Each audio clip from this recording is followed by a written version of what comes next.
बंदा गुरुपदकं कृपा सिंधु नर रूप हरि महामोहतम पुण्य जासु वचन रविकर निकर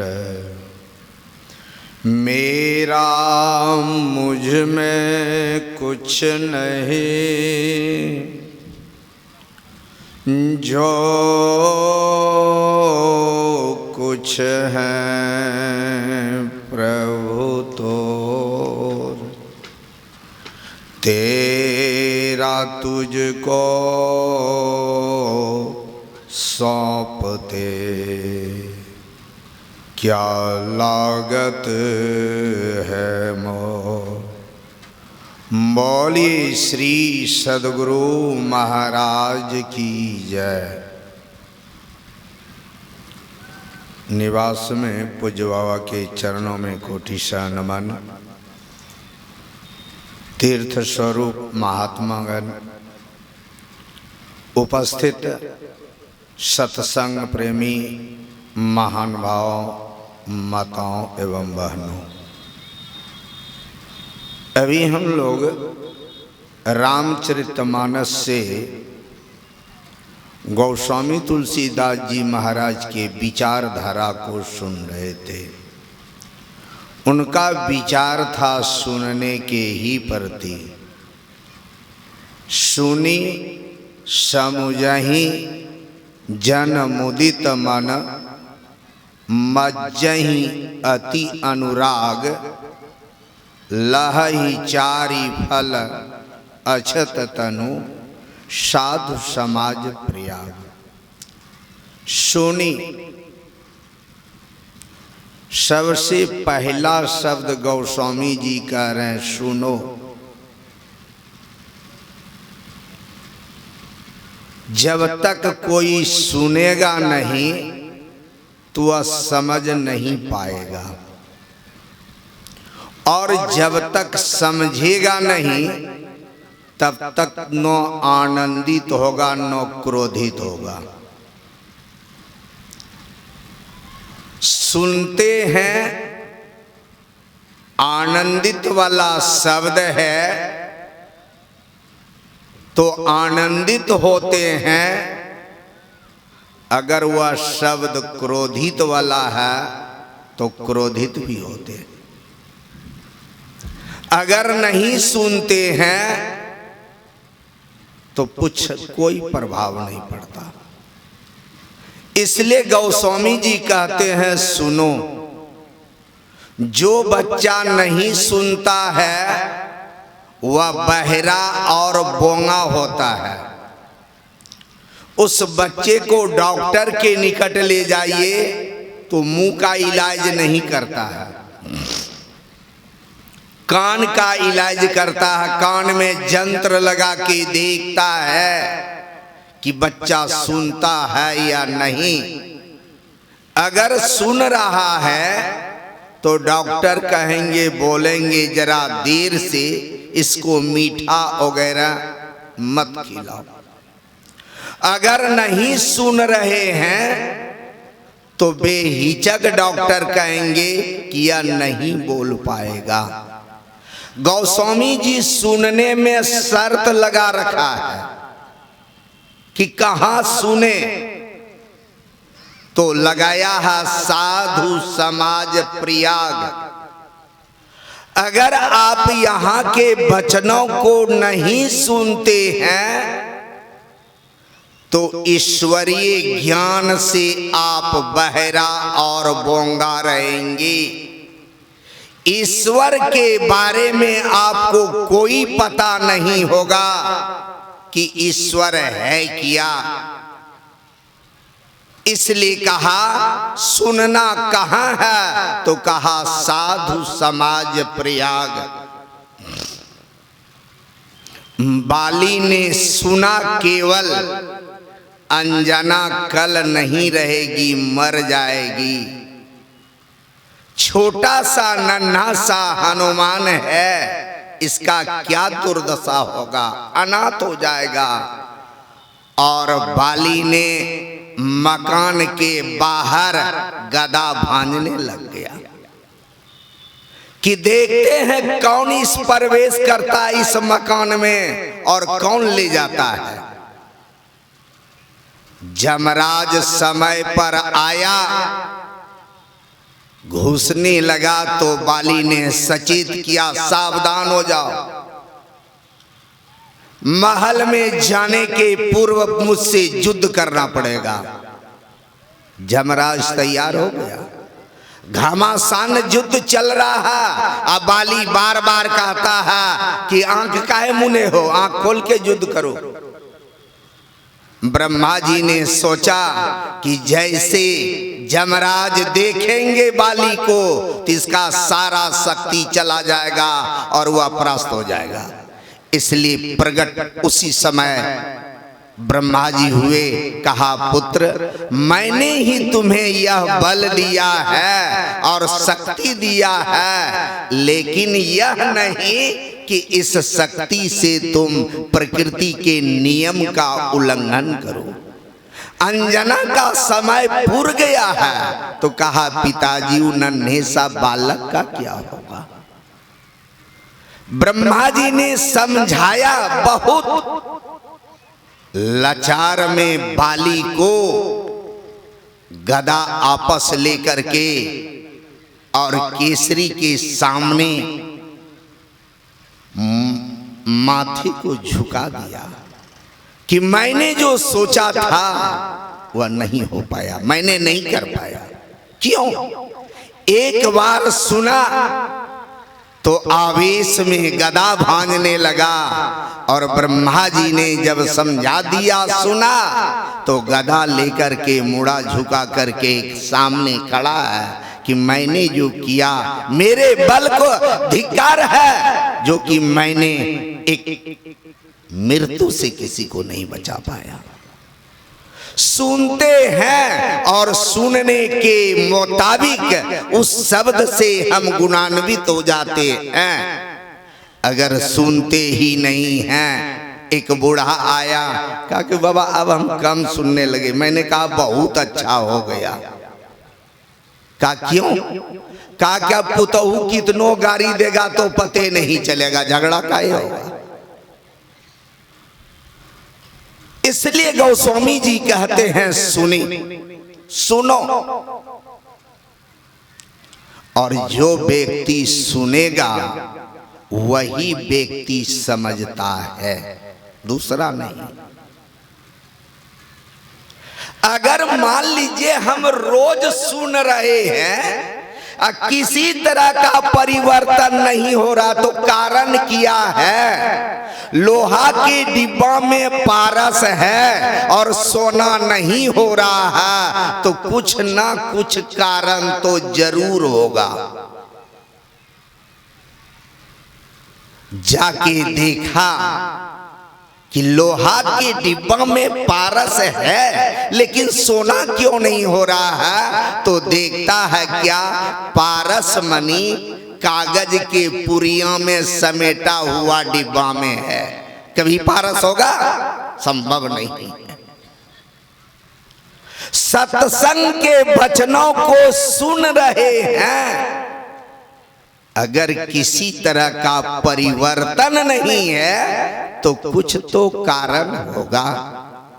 एक राजकुमार सत्संग में गया, सुना तो घोड़ा किसी को दान दे दिया, राशि पोशाक किसी को दे दिया और भाग गया।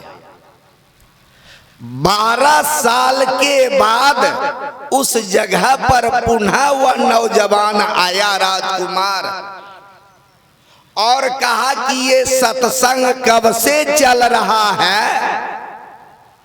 कहा 12 साल से ऊपर हो गया। कहा इसमें श्रोता कितना दिन का है?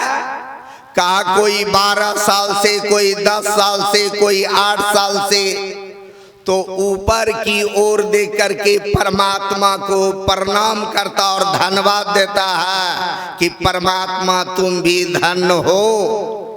एक चमेटा लगा तो अभी तक मुझे हौस नहीं है, ये लोग तो चोट भुसका हो गया,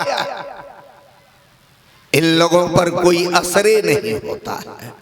कारण क्या है? गोस्वामी जी से यही बात पूछा। नित्य प्रति दर्शन साधु के, वह साधुन के संग तुलसी का ही वियोग ते नहीं लगा हरि रंग। हम तो रोज उठ करके साधु का दर्शन करते हैं, उसके प्रवचन को सुनते हैं, लेकिन मेरे ऊपर कोई रंग नहीं लगा। कारण क्या है? गोस्वामी जी कहते कारण तो जबरदस्त है। कहा क्या? कहा मन तो रमय संसार में, तन साधु के संग तुलसी या ही वियोग ते नहीं लगा हरि रंग। शरीर तो सत्संग में बैठा है और मन अगर चला गया है कि मकई में खाद नहीं दिए हैं, तब आप सत्संग नहीं सुनेंगे बल्कि मकई में खाद देंगे। महापुरुषों ने कहा कि अगर शरीर सत्संग में है, मन भी सत्संग में हो, तो परिवर्तन होने में देर नहीं लगता है। लेकिन ये मन रहने वाला नहीं है। एक बूढ़ी आई भजन भेद लेने के लिए, 8 बार बताए, पूछते हैं तो तीसरे बात बोलती है। मैंने कहा तुम्हारा मन कहाँ है? ध्यान सो बताओ। वो कहती है पुतहू के बारे में हम सोच रहे थे कि कैसे निमेगी। मैंने कहा जाओ पहले पुतहू से नीम लेना और तब भजन भेद लेना। भजन भेद लेने बैठी है और दिमाग है पुतहू पर कि कैसे निमेगी। वो भजन भेद खाक सुनेगी। आपकी मन जहां है आप वहीं हैं, इसलिए सतर्क और सावधान के साथ आप सत्संग में बैठिए, और नहीं तो बैठे हैं सत्संग में चले गए। कबीर साहब कहते हैं फूलन सेजिया लगावला पिया संग बैठला हे, सखी हे आबी गेले बैरी न नीन, तब पिया उठी कहाँ गेले हे। सत्संग खत्म हो जाएगा लेकिन आपको पते नहीं चलेगा कि सत्संग में क्या हुआ या नहीं हुआ। लोग कहानी कहते हैं, आदमी को रिझाने बुझाने के लिए तो कहना ही पड़ता है कि एक महिला जाती थी सत्संग में। काहे रोज जाती है सत्संग में? क्या मिलता है? कहा अमृत है, अमृत काफी मीठा स्वाद है सत्संग का। कहा अमृत के समान है? कहा हाँ। उसका पति तो सत्संगी था नहीं, बहुत बुझा करके लाया तो जो सत्संगी नहीं रहते, भूसगोल विद्यार्थी बस्ता भारी, तो एक नाद के निकट बैठ गया, सत्संग के बीच में नहीं आया। और सत्संग का सबसे बड़ा दुश्मन है नींद। आंख मून के सुन रहे हैं और आंख मूने रह गए। उसी तरह वह बैठा था, बैठे बैठे सो गया और कुतवा आया जल चढ़ा के चला गया। सत्संग खत्म हुआ, पत्नी कहती है चलिए घर। तो रास्ते में कहता पगली तुम तो कह रही थी कि सत्संग अमृत के समान मीठा होता है, यहाँ तो खरा लगता है। क्या कहा? महापुरुषों ने कहा सुनो, जो सुनेगा नहीं समझेगा ऐसी बात नहीं है। आप देखिए कंप्यूटर जो है कितना पढ़ा लिखा होता है, और डॉक्टर तो डॉक्टरी करके आया है, और कभी कभी ज्ञान डॉक्टर को कंप्यूटर देता है।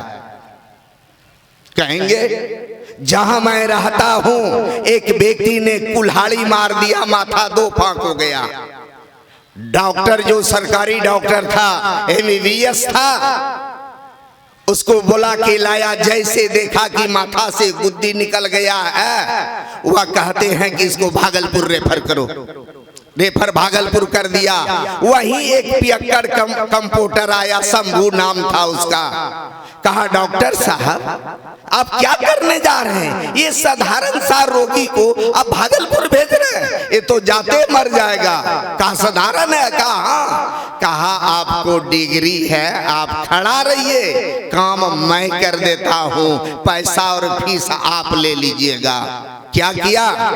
डॉक्टर का चुट्टा लिया और एकक जो गुद्दी निकला था उसको भीतर कर दिया, और भीतर करने के बाद लेटा करके एक एड़ी से माथा को दाब दिया, सट गया ये। उन्होंने सिलाई कर दिया और कहा डॉक्टर साहब को फीस और पैसा कितना होगा दे दीजिए। तो देख सुन करके मूर्ख भी डॉक्टर हो जाता है। ये कहना मुश्किल है इस विद्या में कि यही व्यक्ति होगा। तेज नारायण कुशवाहा को आप लोग जानते होंगे, बहुत बड़े विद्वान व्यक्ति है। गुरु महाराज पर किताब लिखा, महर्षि में ही से मिलो। उसके 3 विद्यार्थी सन्यासी हो गया, सोमानंद और नित्यानंद, और एक शरणानंद अभी जम्मू में रह रहा है। 2 तो गुजर गया, एक जीवित है। पूछा कि सर आपने महर्षि जी पर किताब लिख दिया, आपके 3 विद्यार्थी आपके सलाह से सन्यासी हो गया, तो आप क्यों नहीं जुट पा रहे हैं? कहा देखिए दिक्कत है। क्या किया? कहा सब धर्म को हम समझना चाहते हैं कि कौन बड़ा है, और अभी तक अब तो मरने की कछार पर है, भजन भेद नहीं ले पाया। डॉक्टर रामजी सिंह दांत मुंह झड़ गया, तब भजन भेद लिया और कहता था हमने तो जीवन बेकार कर दिया। इस ज्ञान में वही जानेगा, वही समझ पाएगा जो सत्संग के वचनों को सुनेगा। उस सुनने में कोई अथी नहीं है कि विद्वान व्यक्ति ही इसमें उत्तीर्ण होगा और मूर्खा नहीं होगा।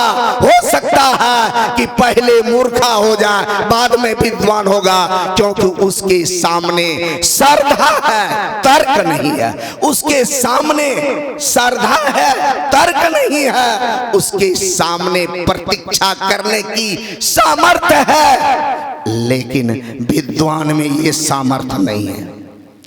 वो तो ताड़ते हैं, ये बढ़िया है कि वह बढ़िया है, ये बढ़िया है कि वह बढ़िया है। अब ताड़ने में जीवन तड़ा गया। एक डॉक्टर था कटिहार का, मेरा पैर पकड़ के रोने लगा। मैंने कहा आप मेरा जैसा तो आपका पोता होगा, रोते क्यों हैं?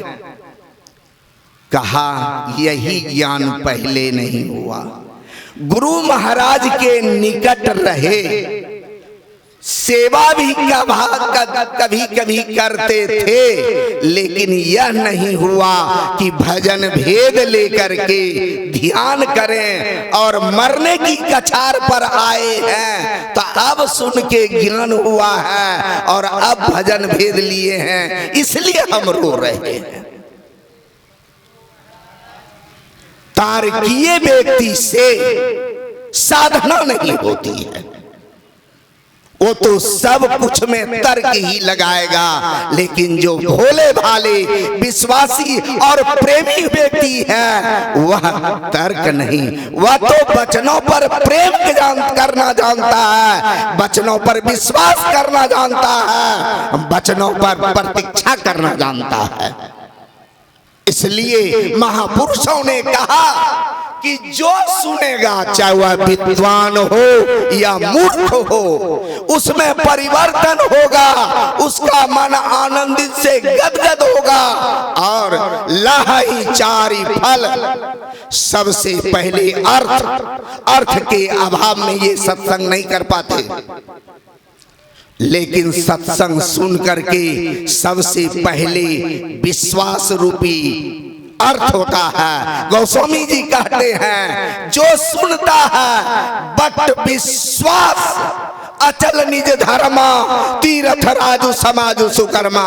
जो सत्संग के वचनों पर, सत्संग के वचनों को सुनता है, उसके अंदर ऐसा विश्वास जगता है कि सारे वृक्ष को उखड़ते देखे होंगे, लेकिन बरगद के वृक्ष को नहीं। क्यों?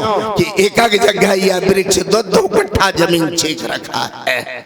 इसके ठार को तोड़ मोड़ के आंधी रख दे, लेकिन उड़ा के उखाड़ नहीं सकती है। उसी तरह जो विश्वासी भक्त है, तोड़ मड़ोड़ के रख दे उसके, लेकिन उसके विश्वास को कोई नहीं डिगा सकता है।